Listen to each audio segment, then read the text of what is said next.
Boa tarde para todos vocês e quero prosseguir falando sobre João Batista. E espero que todo mundo esteja pronto. Na semana passada eu falei bastante sobre o batismo de João para arrependimento e falei também sobre o batismo com o Espírito Santo, que João disse que Jesus iria trazer. E qual o significado dele? Quais as evidências dele? E recomendei que todo mundo entre aqui no caifab.net/links e procure em livros, na editora Prologos, procurem o meu livro Espírito Santo, o Deus que vive em nós, que vai ser extraordinariamente saudável, esclarecedor, salutar mesmo, em todas as perspectivas para a nossa mente. E eu espero que você faça isso. Hoje eu quero prosseguir, depois de já ter falado 5 vezes aqui em Mateus 3, em João Batista, Jesus, a relação entre eles, as escrituras e o aparecimento de João Batista, os significados.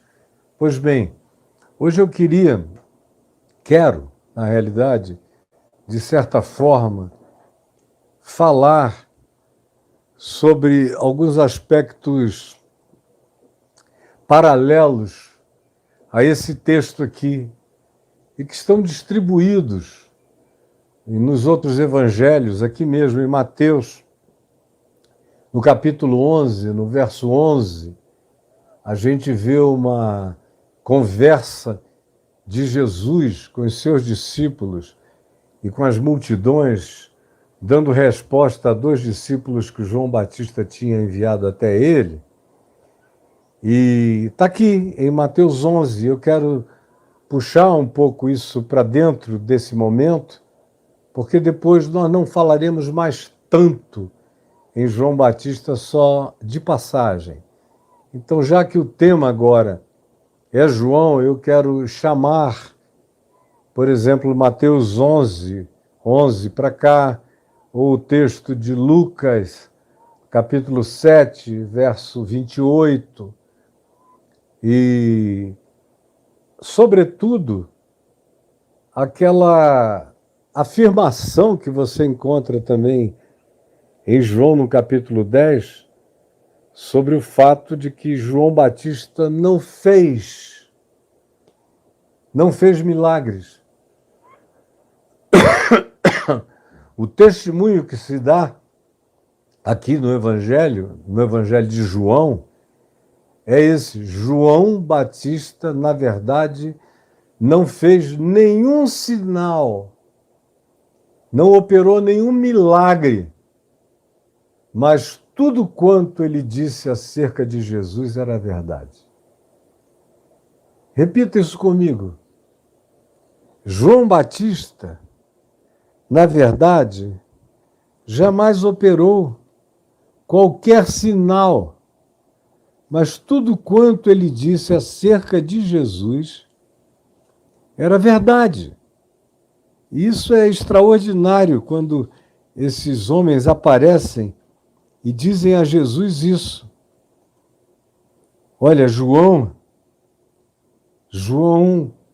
que tu dizes que foi o maior dentre os nascidos de mulher, ele não fez nenhum milagre, nenhum. Não tem nada sobrenatural acontecendo na vida de João. No entanto, tudo quanto ele disse a respeito de Jesus era verdade.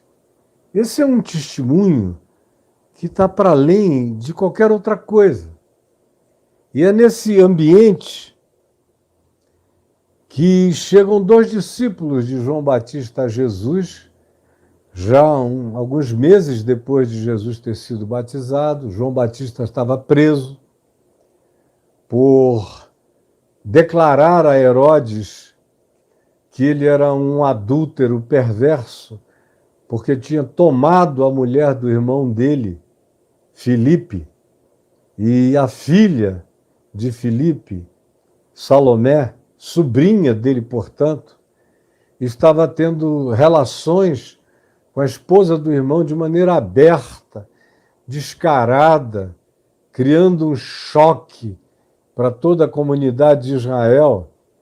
E para piorar, ele ainda ficou com aquele olho grande, luxuriento, desejoso, cheio de capricho erótico em relação à sobrinha, a Salomé, filha de Herodias, com quem ele queria ter relações sexuais também. E João era aquele que gritava quando Herodes passava com Herodias na sua carruagem e dizia: tu és adúltero, não é lícito que tu possuas a irmã do teu irmão, isso é errado. E ele falou tanto isso que, embora Herodes temesse a João, porque julgava que ele era de fato um profeta, não tinha a menor dúvida de que João fosse enviado da parte de Deus. Por isso ele pessoalmente não tinha nenhuma vontade de praticar nenhum mal contra João.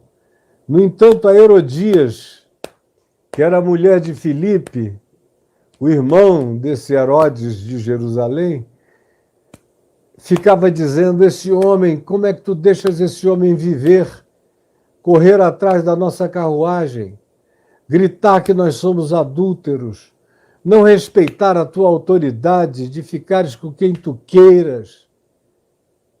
Como é que tu suportas isto?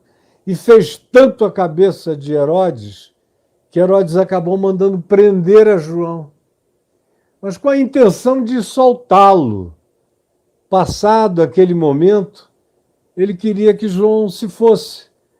E João estava lá no cárcere, sozinho, praticamente sem ninguém, com algumas visitas esporádicas.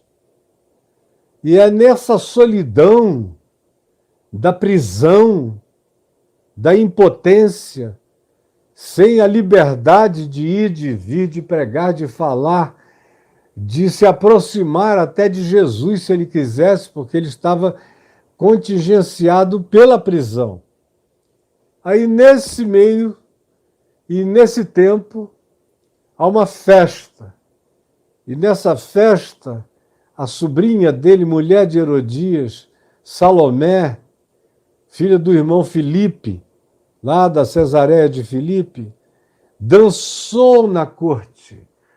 E deve ter sido um encanto. Devia ser uma menina extraordinariamente linda, bela. E Herodes, que era um famigerado erótico, sexual, hedonista, como tinha sido o pai dele, e como era a criação que ele tinha recebido, e o ambiente cultural no qual ele vivia era todo promíscuo, ficou com vontade de pegar Salomé e possuí-la. E aí ele falou para a mãe dela: eu queria levá-la para a cama. Por ela eu te daria até metade do meu reino. Pede, eu te direi e te darei. Mas eu quero levar essa menina para a cama, eu quero pegar gostoso. Aí Herodias tinha mais ódio de João Batista do que qualquer ciúme pessoal sobre o fato dela ser a mulher do Filipe. Herodes Filipe está tendo relação com o cunhado, aberta e explicitamente. O ódio que João Batista provocava nela era enorme. E ela trocou qualquer que fosse o presente que Herodes dissera que a ela daria até metade do reino. Ela podia escolher palácios, o Heródio, podia escolher Massada, podia escolher o que ela quisesse, dentre as grandes edificações que Herodes o Grande tinha feito e os outros Herodes mantiveram. Mas o ódio dela pelo homem de Deus, pelo João Batista, Era uma coisa tão forte. E a Débora está dizendo aqui, só acho que o Caio sensualiza muito quando fala em o que? Mulheres, desnecessário. Minha filha, isso custou a cabeça de João Batista. E não foi o dedinho, não foi o dedinho que ia ser cortado, era a cabeça. E a razão é porque uma menina, jovem e gostosa, dançou na corte, encantou todo mundo, especialmente Herodes. O que você quer mais? Quer que eu diminua e diga o quê? Pelo amor de Deus, vai cuidar dessa tua mente cheia de pudicícia, porque tudo que não tem aqui em mim é eroticidade, o que tem é realidade. Tentando ver se vocês compreendem o ambiente dramático da situação. E dramático foi a tal ponto que Herodias virou-se para Herodes e disse: ah, você quer ficar com ela, dormir com ela, levá-la para a cama? Quer aproveitá-la? Então tá, eu não quero metade do teu reino. Eu quero só a cabeça de João Batista num prato, servido aqui para mim num prato. Viu, Débora? Servida a mim num prato. E aí, depois de um tempo, aparece na festa, na corte, João com aqueles olhos abertos, barba, cabelo desgrenhado, pescoço cortado, cabeça na prata do prato e o corpo jogado lá embaixo do calabouço. Esse é o fim de João. E antes de que esse fim chegasse, ele não sabia como seria, mas sabia que ele estava se aproximando de um fim perverso. E preso naquele calabouço, ele manda 2 dos seus discípulos perguntarem a Jesus, porque ele estava começando a dizer: será que eu não vou ver? Eu preparei o caminho, mas não vou ver o resultado dessa preparação. O coração dele se angustiou. Ele era homem, cheio de fé, cheio de paixão, cheio do reino de Deus, cheio de um compromisso absoluto com Deus, com o Cristo de Deus em Jesus, com o Cordeiro de Deus. Tinha essa atitude da alegria do amigo do noivo, como ele diz aqui em João. Essa alegria já se cumpriu em mim, de vê-lo aqui e de saber que ele é o Cordeiro de Deus que tira o pecado do mundo, que vos batizará com o Espírito Santo e com fogo. Falou aos discípulos dele: segui-o, convém que ele cresça, convém que ele cresça, e eu, João, diminua. Então podem ir. Só que ele acabou na cadeia, no calabouço, na solitude, no abandono, nos maus tratos, nos perigos e nas ameaças. E Jesus andando pela Galiléia. E ele então envia 2 dos seus discípulos para perguntarem a Jesus: tu és aquele que eu esperava que viesse, para quem eu preparei o caminho? És tu mesmo? Ou nós devemos esperar uma outra pessoa ainda? Tu és ainda uma preparação ou tu és a definição? Tu és o absoluto ou tu és um relativo preparatório?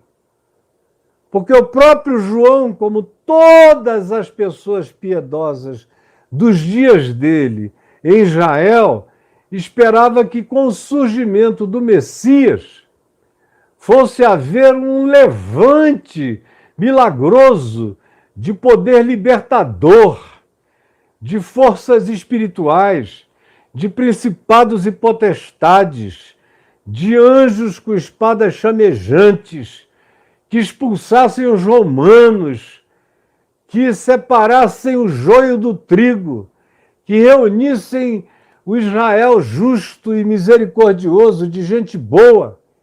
Essa era a esperança de todos, dos essênios.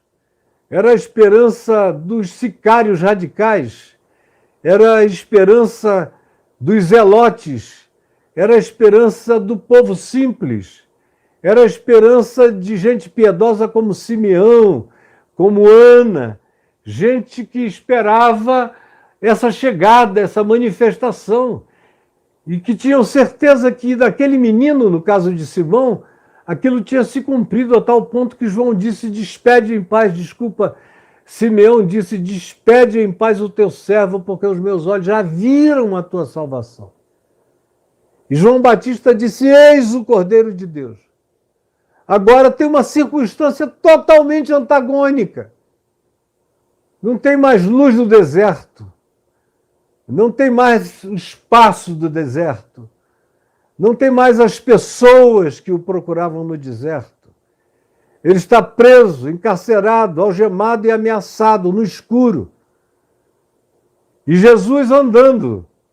Mas ele nunca tem notícias de alguma coisa de natureza política, de alguma reviravolta, de algum sinal espetaculoso que fizesse calar os romanos, que trouxesse amedrontamento para os religiosos, dominadores do povo, que gerasse algum tipo de convulsão transformadora, ou que trouxesse alguma manifestação celestial de potestades divinas para manifestar e assustar retumbantemente, expulsar os romanos, como já tinha acontecido no passado em algumas guerras de Israel. Era no mínimo isso que esperavam, só que como era o Messias, eles esperavam que fosse muito mais.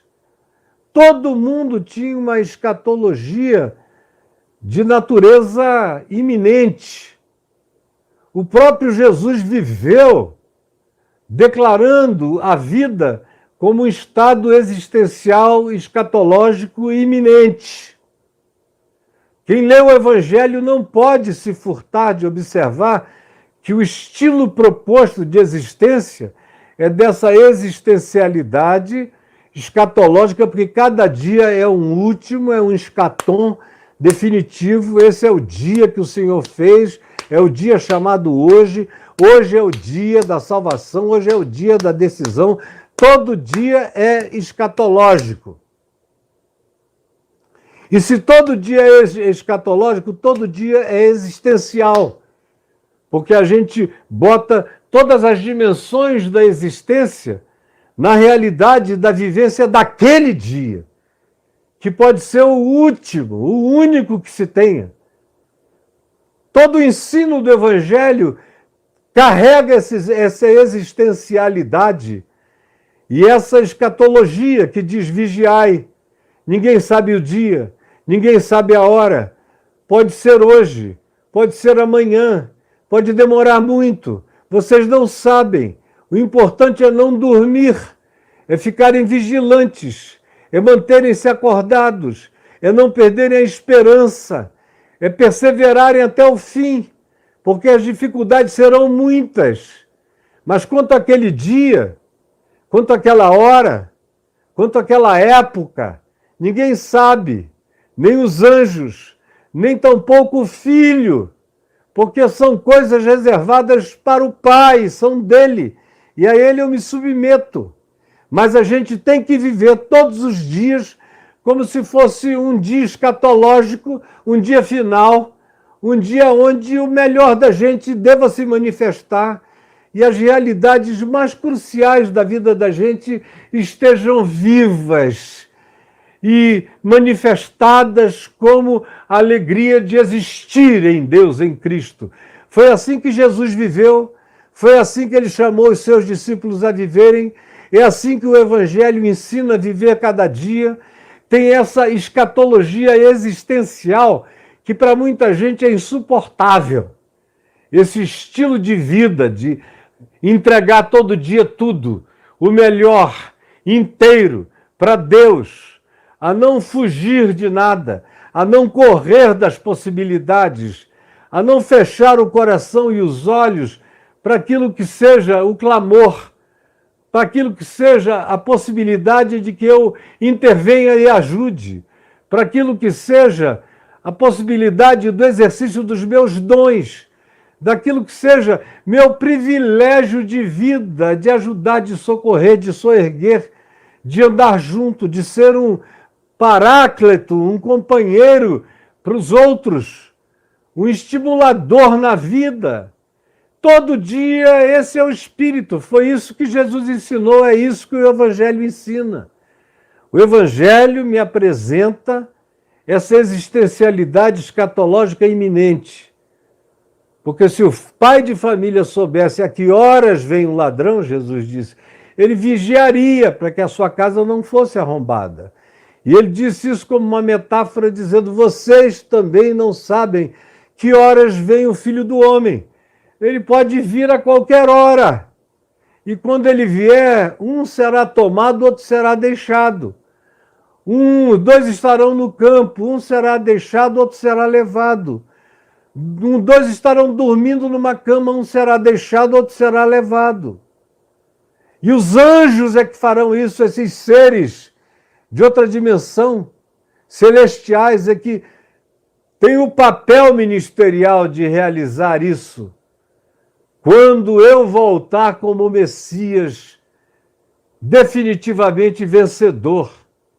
Aí João Batista, que carregava essa escatologia e essa perspectiva, só que ele imaginava que Jesus, naquele tempo, naquela hora, naquela vinda, depois daquele batismo com água no Jordão, ele iria viver todas as coisas que precisasse viver, e mesmo que ele morresse, ele ressuscitaria para implantar imediatamente essa perspectiva de uma escatologia já, agora, realizada, existencialmente apropriada, sem muita espera, sem muita história, sem muitos interregnos, sem interstícios, sem demora.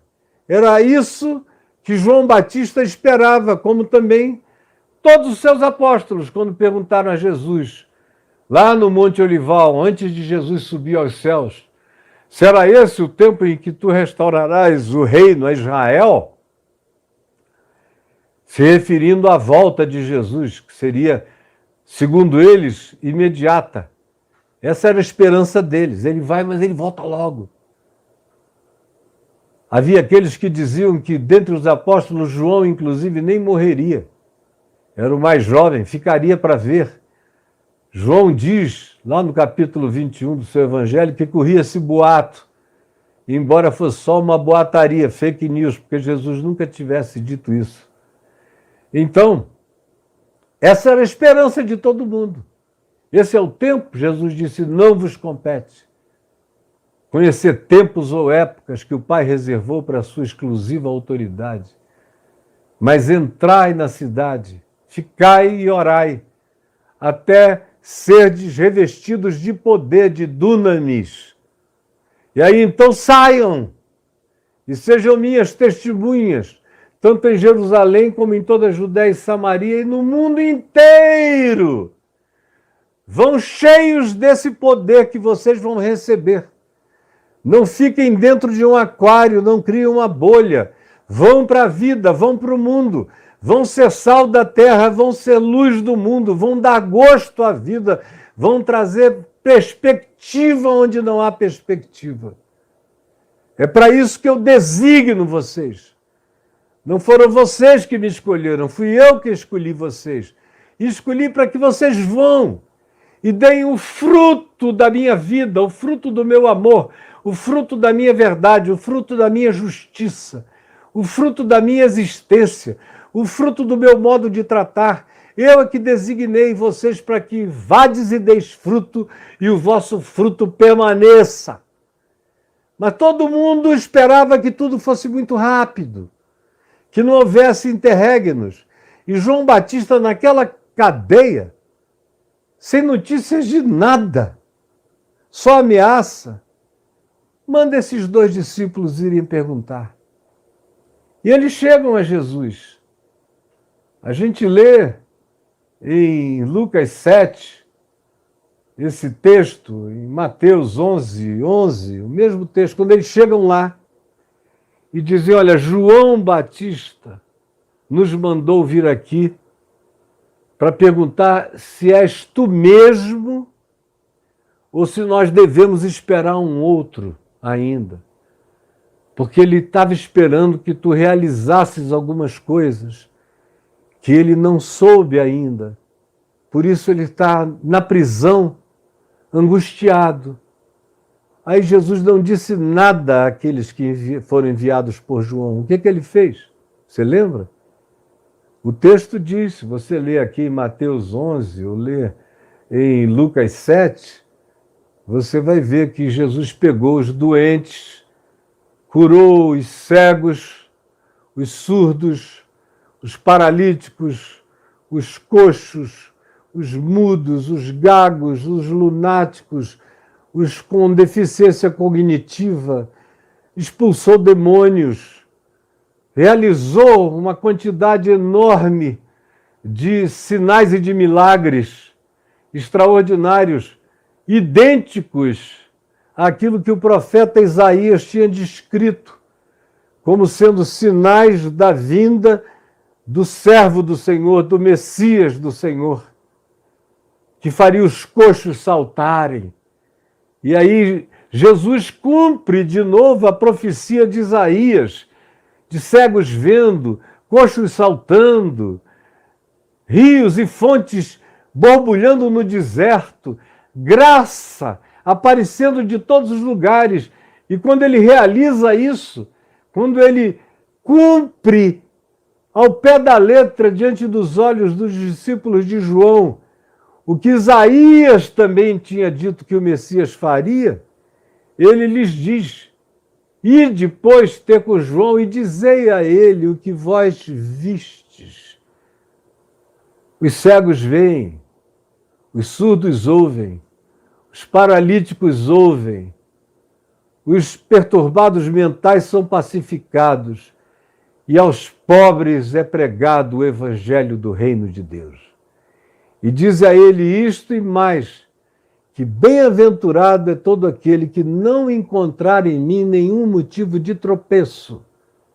Bem-aventurado é aquele que não encontrar em mim nenhum motivo de tropeço. Aí esses dois discípulos saem para encontrarem João no calabouço, um pouco antes de João perder a cabeça, por causa da sensualidade de Salomé e da luxúria hedonista de Herodes, e da capacidade de Herodias de fazer qualquer negócio para se ver livre de João com o ódio que ela carregava por ele.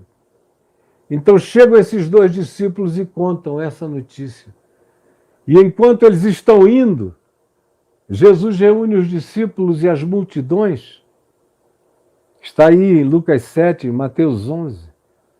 E lhes diz, em verdade eu vos digo, que dos nascidos de mulher, ninguém foi como João.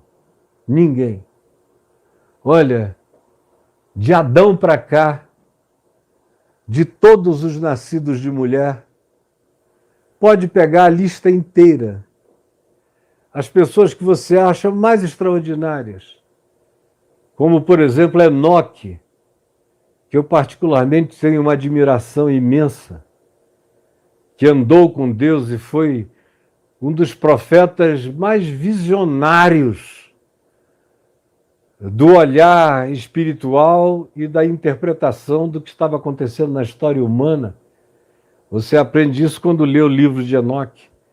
E quando vê a influência do livro de Enoque em Jesus, em Paulo, em Pedro, em Judas e em todo o Novo Testamento. Mas Jesus disse, dos nascidos de mulher, nem Enoque foi como João. Nem Abraão foi como João. Nem Moisés foi como João. Abrindo o Mar Vermelho, fazendo tudo aquilo. Nem Davi com os seus feitos e façanhas.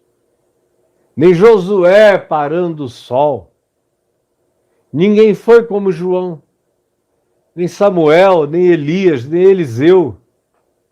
Ninguém foi como João. Dos nascidos de mulher, ninguém foi como João. Mas em verdade eu vos digo que o menor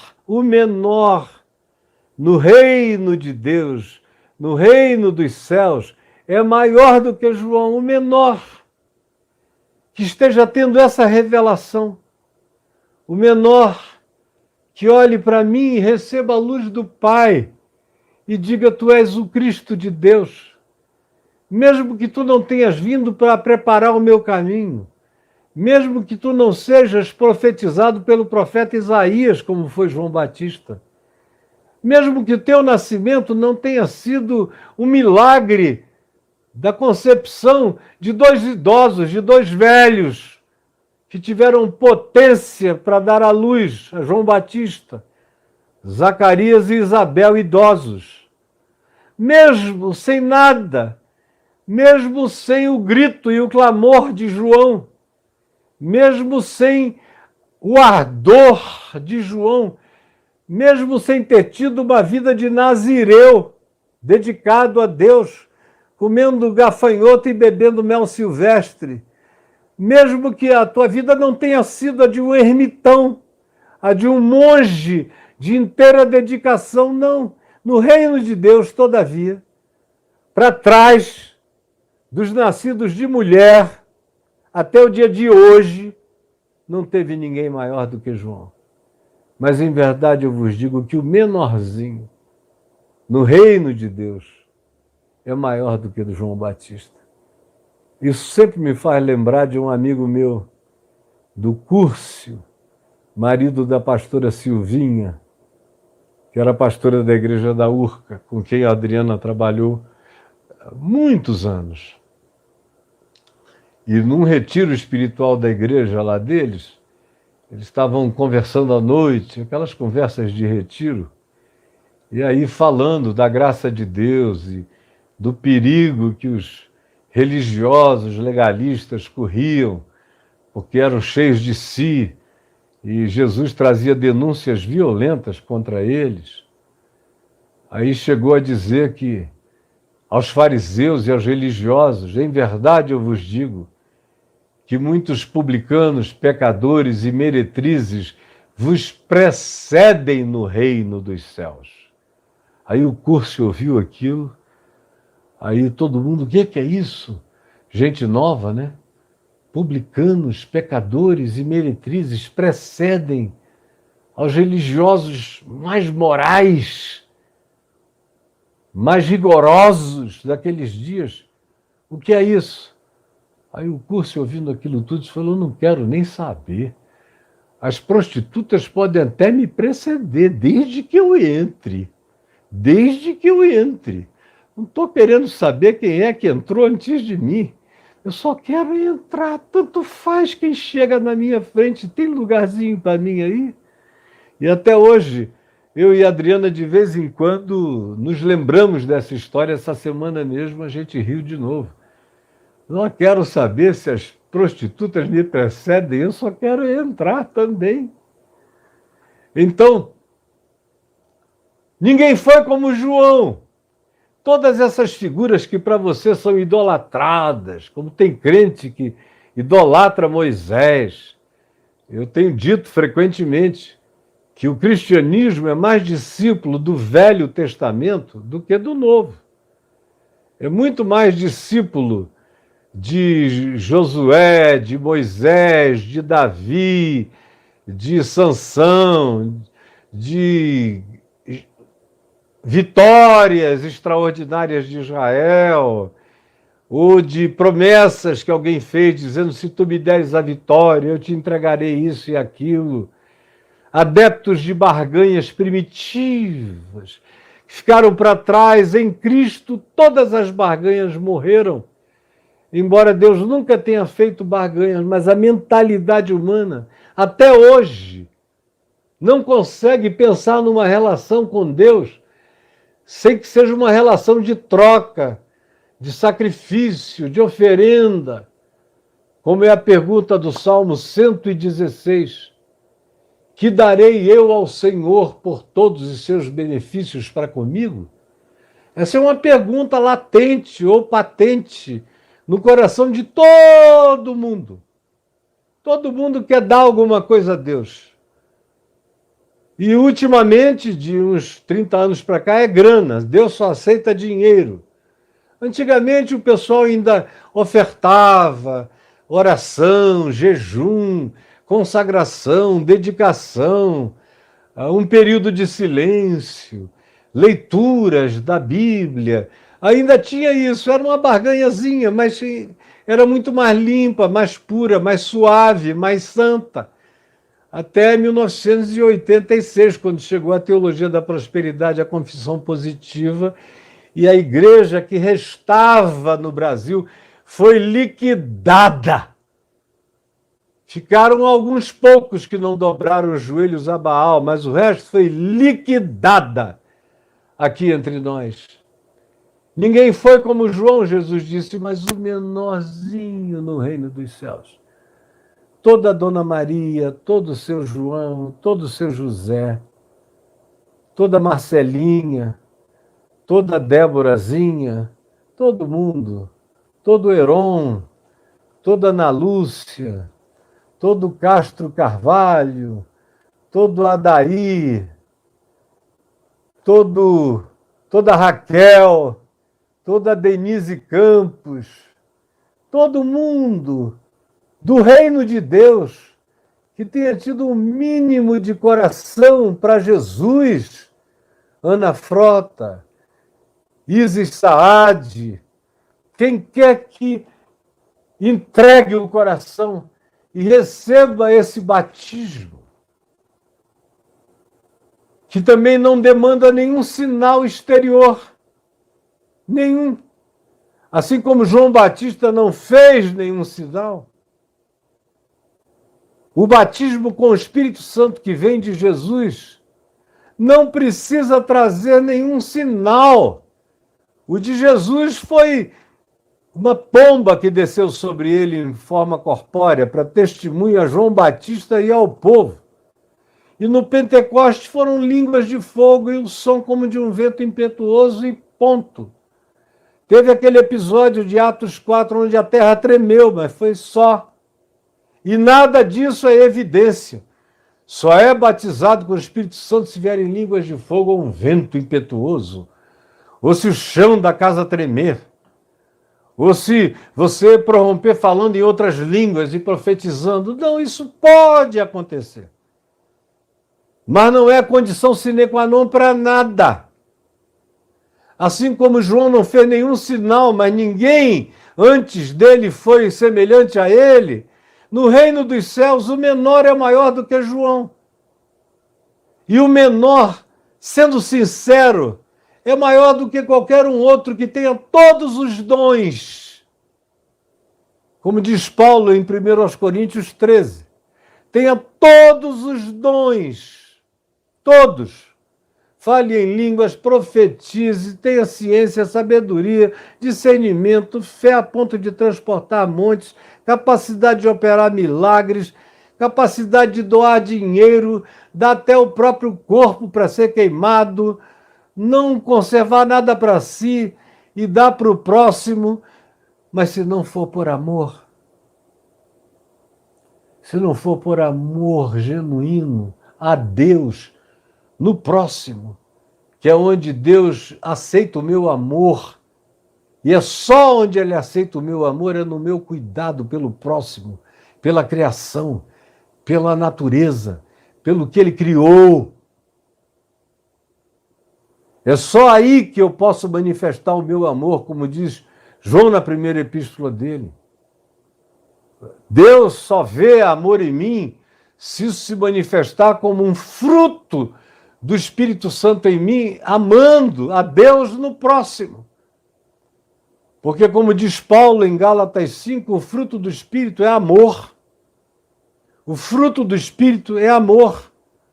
O fruto do batismo com o Espírito Santo é amor. É alegria.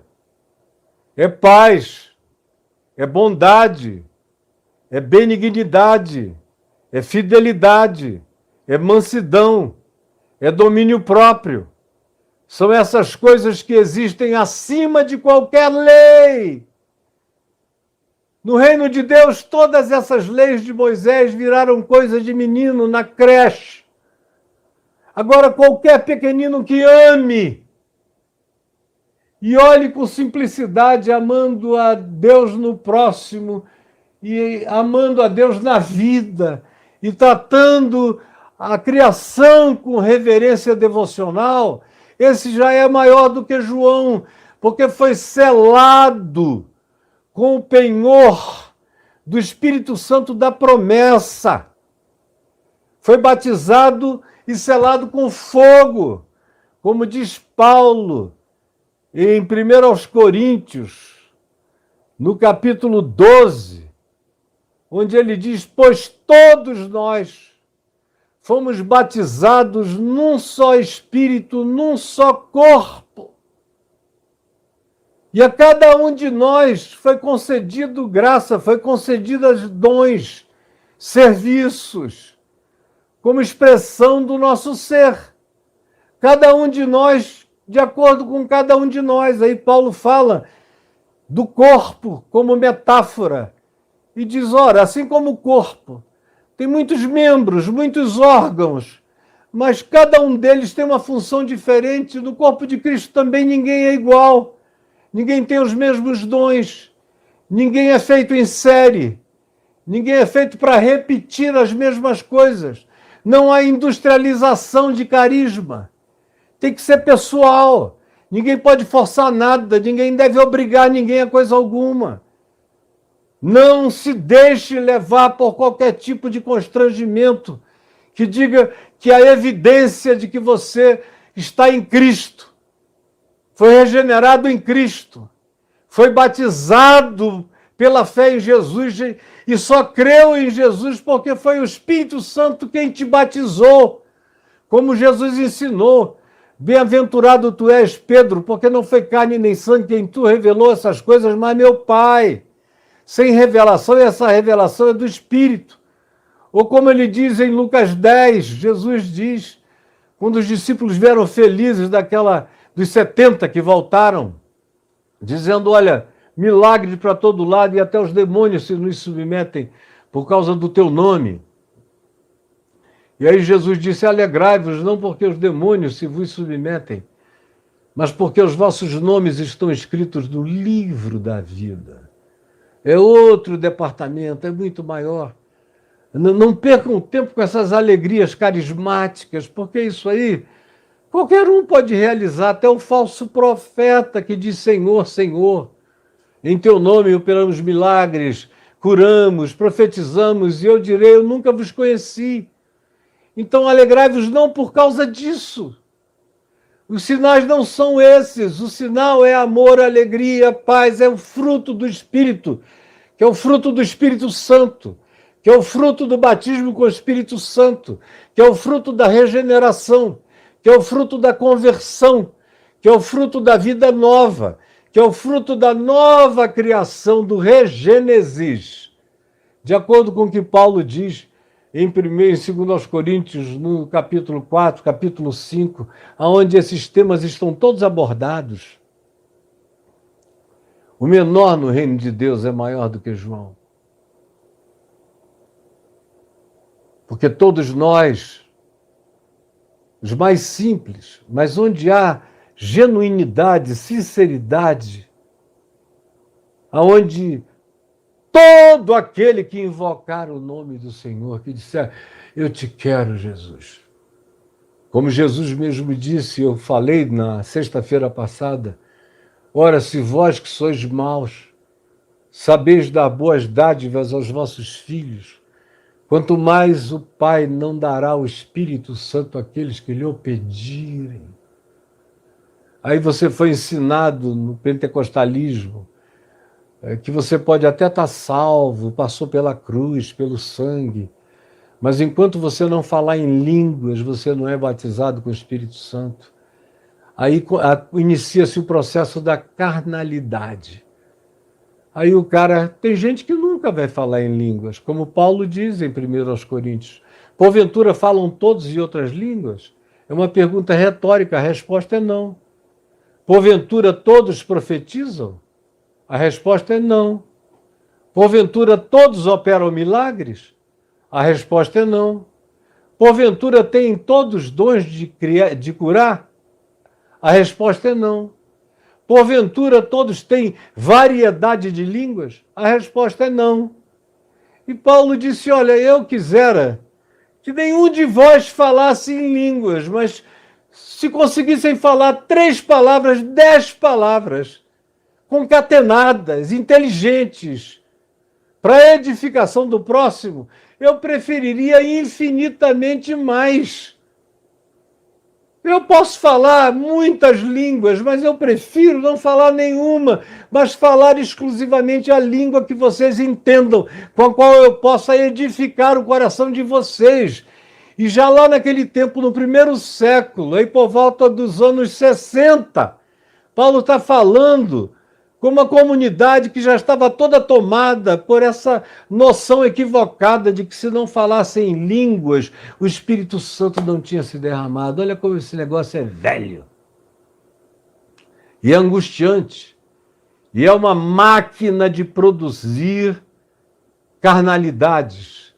Porque a pessoa não está falando em língua genuinamente, como eu sei, eu mesmo já falei e falo, toda vez que eu falo é quando acontece do Espírito Santo provocar isso em mim. Eu não procuro falar em línguas, mas às vezes sai língua mesmo quando eu vou falar outra coisa. Já quantas vezes eu fui repreender um demônio quando eu vi, eu tinha falado em outras línguas. Eu só notei depois. Ou no meio de uma oração, ou no impulso de amor, para orar por um doente, quando você de repente vê, falou as primeiras palavras em línguas, e aí eu me seguro e mudo. Porque Paulo ensina que se eu vou falar em línguas, eu devo falar no interior do meu quarto. Porque isso não edifica ninguém, exceto aquele que orgasma essa alegria espiritual na presença de Deus, ou que vaza essa catarse que está para além de palavras, códigos e termos, na presença de Deus. Porque seja uma coisa tão íntima e tão catártica, é que Paulo diz, Deus não é Deus de confusão, na comunidade, na congregação, não. Quem fala em outras línguas, fale com discrição. E não no espírito da confusão, como é o que acontece entre nós, e no século XX isso ficou pior do que jamais antes na história da igreja. Nesses 2000 anos. Então, João não fez nenhum sinal, mas tudo quanto ele disse acerca de Jesus era verdade. Dos nascidos de mulher, ninguém foi como João. Mas o menor no reino de Deus é maior do que João. Porque o coração quebrantado e sincero, com essa consciência de que Deus está em Cristo, e com essa invocação dizendo, Jesus, não me deixa, me habita, mora em mim, fica comigo. Todo aquele que invocar esse nome será salvo. Mesmo o gadareno, lá do outro lado do mar da Galileia, que depois de liberto da legião de demônios que o oprimia, você lê isso aí em Marcos, no capítulo 5, aquela legião de demônios que o oprimia, e o homem é libertado por Jesus e pede a Jesus para seguir com Jesus. Deixa eu ir contigo, com os teus discípulos. Eu tenho certeza que se fosse eu iria dizer, vem. Porque afinal de contas o cara estava com uma legião até agora. Talvez ele devesse ficar uns meses comigo aprendendo. Mas graças a Deus Jesus é diferente de mim. É diferente de tudo na religião. Aí Jesus vira para ele e diz, não, o melhor para ti não é tu vires comigo, é voltares para tua casa, para os teus, para tua família, para tu dares testemunho na tua família do que Deus fez por ti. Vai e prega o evangelho. Só precisa dizer o que Deus fez por ti. como te amou e como teve compaixão de ti e te livrou. É só isso. Essa boa nova, conta para todo mundo. O resto, tu és o evangelho andante, ambulante, vivente. Vai no teu caminho. E o homem voltou para casa e depois rodou todas as 10 cidades greco-romanas daquela região, as Decápolis, pregando e dizendo tudo que Jesus tinha feito por ele. Por quê? Porque de alguma forma que está para além de toda a simplicidade que a gente possa conceber, o trato de Jesus para com o coração humano é diferente do trato dos religiosos e da igreja para com a vida humana. A igreja quer ter aquele cara para ele, quer segurar na congregação, quer batizar, quer fichar, quer botar o dedo, quer pegar a impressão digital, quer a informação, quer segurá-lo dentro do confinamento. Por isso é que ela quer que todo mundo que diga que é de Deus a frequente, vá naquele ambiente, porque isso dá poder a quem controla o ambiente. E Jesus não quer poder de controle sobre ninguém, ele crê na palavra dele, no evangelho dele, na graça dele, no espírito dele, nas impressões que ele causa nas pessoas. Não, volta para a tua casa. Como ele disse para vários outros, volta, vai para casa. Não era todo mundo que podia vir. Teve muita gente que ele disse, não, não é comigo que tu tens que seguir. Vai cuidar dos teus. Vai cuidar da tua própria vida. Eu serei contigo. A tua fé te salvou. É completamente diferente de tudo que a gente vê acontecendo no ambiente eclesiástico do cristianismo. Mas Jesus não é assim. Ele honra a certeza de qualquer coração quebrantado e contrito que diga, eu quero ser batizado no teu corpo. Eu quero ser batizado em ti. Eu quero ser selado com o Espírito Santo. Eu quero ser regenerado e que inicie em mim um processo regenerativo de caráter, de sentimento, de pensamento, de emoção, de escolha, de maturação mental. Forma a tua mente em mim. Cresce em mim, ó Cristo. Eu quero ficar grávido de ti, como Paulo disse aos Gálatas. Como eu sofro até ver Cristo parido em vocês, até ver que ele foi formado em vocês, até ver que vocês se transformaram nele. Até perceber que a face dele está espelhando gloriosa no rosto e na vida de vocês. Era a expectativa de Paulo. Que fosse isso que acontecesse. Que surgisse essa nova criação, esse regênesis. Fruto desse constrangimento, do amor de Cristo. Como Paulo diz em 2 Coríntios, no capítulo 5, o amor de Cristo nos constrange, julgando nós isto. Um morreu por todos, logo todos morreram, para que aqueles que vivem não vivam mais para si mesmos, mas para aquele que por eles morreu e ressuscitou. Então é simples do reino de Deus. O menor no reino é maior do que João.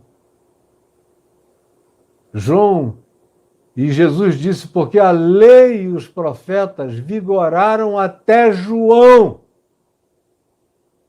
Nada podia ser mais explícito.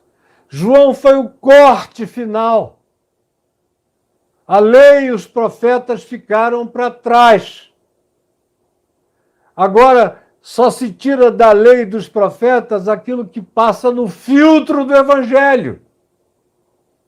Aquilo que eu valido na minha fala, na minha prática, na minha encarnação, nos meus gestos da minha vida, do meu ensino. É isso que fica, isso é tudo que restou, isso é tudo que basta, isso é tudo e todo o suficiente. A lei e os profetas profetizaram até João. Eu vim cumprir tudo, não deixar nada. Pagar até o último tio. Até a última vírgula.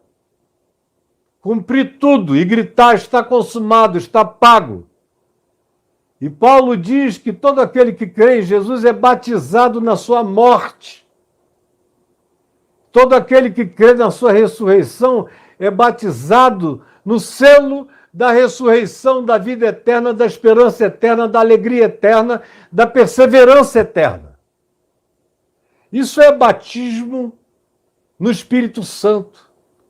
É viver com esse fogo, com esse incêndio de fé, com essa convicção inamovível. Quase que me deu vontade de falar imbrochável. Mas a Denise ia ficar escandalizada. Mas é isso. É uma coisa que não murcha. É imarcessível. Não é murchável. É uma potência que se fortalece na medida em que a gente existe glorificando a Deus. E o menor no reino de Deus é maior do que João. Agora eu quero concluir. Já estou falando há 59 minutos. E eu queria concluir o seguinte. Eu sempre achei interessante a ênfase que João Batista deu na água. Na água. Batismo com água, para arrependimento, com água. A gente vê a água sendo usada na lei de Moisés. Era para que os batismos fossem feitos em água corrente. Por isso, até os essênios lá em Qumran, não tendo exatamente água corrente, faziam desníveis, para que a água que eles usassem fossem batendo de pedra em pedra, rocha em rocha, numa cascata, e trouxesse aquela vitalidade de uma água viva, para eles serem limpos, batizados, purificados, nos seus inúmeros batismos rituais que os essênios tinham. Os fariseus já mergulhavam dentro de talhas de pedra de 80 litros cúbicos de água dentro daquelas metretas, como era o caso daquelas onde Jesus transformou água em vinho, lá em João 2. Os fariseus entravam ali, dava aquele mergulho, saía purificado, ia comer, beber, dormir, e tinham que lavar tudo com água. Mas ninguém foi como João. Eliseu purificou águas amargas em águas boas. Há uma certa ênfase na água no Velho Testamento como elemento purificador, mas, de fato, a purificação última no Velho Testamento é com sangue. Como diz o livro de Levítico, sem derramamento de sangue não há remissão de pecados. É por isso que Jesus é o Cordeiro de Deus que derrama seu sangue para a remissão dos pecados. Mas em João a água tem uma conotação completamente diferente. Ele não cria que era a água em si que ia lavar os pecados de ninguém. Mas ele cria profundamente na simbolização e no significado da água. A água para João tinha uma ressignificação que não tem para todo mundo. Talvez nem para você. Depois disso, vieram as idolatrias. Aí desenvolveram a teologia de que sem o batismo não tem salvação, que é para a igreja e as autoridades eclesiásticas ficarem com a administração da salvação pela via do batismo, que é uma heresia totalmente louca contra o evangelho de Jesus. E aí, sem batismo o cara não toma ceia, sem ceia ele não faz outra coisa. É toda uma hierarquia sacramental para o indivíduo ir pertencendo aos lugares. Deus fica vinculado a lugares. E a ênfase que às vezes se dá na água hoje em dia é uma ênfase